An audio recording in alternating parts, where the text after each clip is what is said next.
আলহামদুলিল্লাহ ওয়াসসালাতু ওয়াসসালামু আলা রাসূলিল্লাহ ওয়া আলা আলিহি ওয়া আসহাবিহি মাওয়ালা। সকলকে ধন্যবাদ জানিয়ে আমরা আমাদের আলোচনা শুরু করতে যাচ্ছি।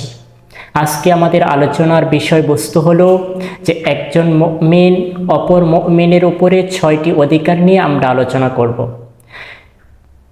একজন মুমিন অপর মুমিনের অনেকগুলো হক রয়েছে, কর্তব্য রয়েছে, তার মধ্যে আমরা মাত্র 6টি অধিকার নিয়ে আপনাদের সামনে কথা বলবো ইনশাআল্লাহ। রাসূল কারীম সাল্লাল্লাহু আলাইহি ওয়াসাল্লাম বলেছেন, লিল মুমিন আলাল মুমিন সিত্তু খিসাল। একজন মুমিন অপর মুমিনের উপরে তার 6টি অধিকার রয়েছে। তার মধ্যে 1 নম্বর অধিকার আল্লাহর হাবিব সাল্লাল্লাহু আলাইহি ওয়াসাল্লাম বলেছেন যে ইয়াউদুহু ইযা মারিদাহ। একজন মুমিন তিনি যখন অসুস্থ হবে তাকে সেবা করার জন্য আরেকজন মুমিন তিনি তাকে সেবা করার জন্য যাবেন। এটা একজন মুমিনের উপর অপর মুমিন একজন মুমিনের উপর অপর মুমিনের এটা একটা হক, তিনি এটা আদায় করবেন।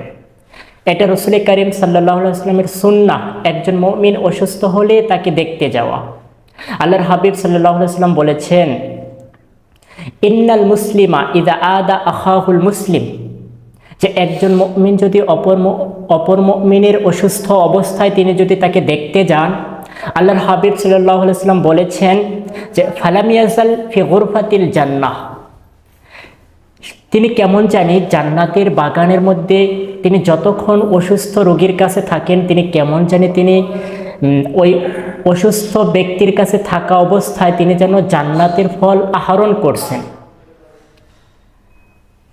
দ্বিতীয় নম্বর যে অধিকার সেটা হলো আল্লাহর হাবিব সাল্লাল্লাহু আলাইহি ওয়াসাল্লাম বলেছেন ওয়ায়াশহাদুহু ইযা মাতা। একজন মুমিন যখন মারা যাবে তার কর্তব্য হলো যে তার জানাজায় উপস্থিত হওয়া। এটা একজন মুমিন অপর মুমিনের এটা একটা হক, তিনি জানাজায় উপস্থিত হবেন। আল্লাহর হাবিব সাল্লাল্লাহু আলাইহি ওয়াসাল্লাম বলেছেন মান সাল্লা আলাল জানাজাতি ফালাহু কিরাতুন। কোনো ব্যক্তি যদি কোনো ব্যক্তির জানাজার নামাজ পড়তে যায় তাহলে আল্লাহর হাবিব বলেছেন তার জন্য 1 কিরাত পরিমাণ সওয়াব আল্লাহ তাকে দান করবেন। সে 1 কিরাত হলো কতটুকু? আল্লাহর হাবিব সাল্লাল্লাহু আলাইহি ওয়াসাল্লাম হাদিসের শেষে বলেছেন সেটা হলো মিসলু উহুদিন, যে 1 উহুদ পাহাড় পরিমাণ সে সওয়াব পাবে। তৃতীয় নম্বর যে অধিকার একজন মুমিন আরেকজন মুমিনের উপরে সেটা হলো যে ওয়ায়ুজিবুহু ইযা দাআহু। একজন মুমিন যখন অপর মুমিনকে ডাকবে তখন তাকে সাহায্য সহযোগিতা করার জন্য অপর মুমিন এগিয়ে যাবে। এটা একজন মুমিন অপর মুমিনের এটা হক। চতুর্থ নাম্বার যে হক সেটা হলো ওয়ায়ুসাল্লিমু আলাইহি ইযা লাকিয়াহু। একজন মুমিনের সাথে যখন অপর মুমিনের সাক্ষাৎ হবে তখন একজন মুমিন অপর মুমিনকে সালাম দেবে, এটা একটা হক। কেননা আল্লাহর হাবিব সাল্লাল্লাহু আলাইহি ওয়াসাল্লাম বলেছেন যে আইয়ুল ইসলামি খায়রুন ক্বালা তুতইমুত তুআম ওয়া তাকরাউস সালাম আলা মান আরাফতা ওয়া মান লাম তারিফ।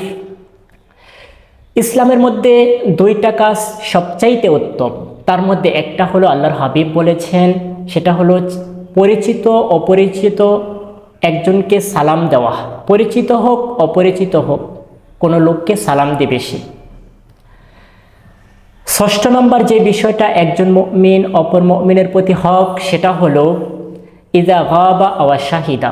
একজন মুমিন তিনি উপস্থিত থাক অথবা অনুপস্থিত থাক তার জন্য সবসময় কল্যাণ কামনা করবে একজন মুমিন, এটা অপর মুমিনের প্রতি হক।